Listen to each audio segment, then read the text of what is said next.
ഈശോമിശിഹായ്ക്ക് സ്തുതിയായിരിക്കട്ടെ. സഹനമുറിവിൻ്റെ അനുഭവങ്ങളെ ഒരു നിഴൽ പോലെ ഉള്ളിൽ കൊണ്ടു നടക്കുന്ന കാലത്തിൻ്റെ പേരാണ് നോമ്പുകാലം. മനുഷ്യൻ്റെ ജീവിതത്തിൽ ഒഴിച്ചുകൂടാനാവാത്തൊന്നാണ് സഹനങ്ങൾ.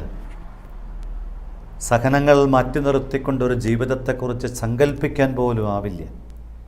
മനുഷ്യനിങ്ങനെ സുഖം ക്ഷോണീയ നാഗമാക്കാൻ വേദസ് നിർമ്മിച്ച വിശിഷ്ട വസ്തു അതങ്ങെന്ന് തിരഞ്ഞതല്ലോ ആയുസ് പോക്കുന്നു ഹതാശർ നമ്മൾ.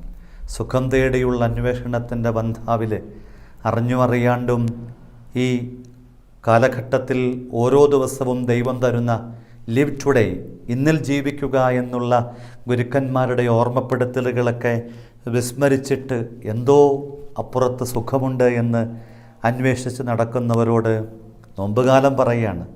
ഈ സുഖാന്വേഷണത്തിൻ്റെ വഴിവിട്ടിട്ട് ജീവിതത്തിൽ ഇന്നായിരിക്കുന്ന അവസ്ഥയിൽ തൃപ്തിയോടുകൂടെ അനുഗ്രഹത്തോടുകൂടെ അഭിഷേകത്തിൻ്റെ കൈമാറ്റത്തിന് ഉതകത്തക്ക വിധമൊന്ന് ജീവിക്കാൻ സന്നദ്ധമാണ്.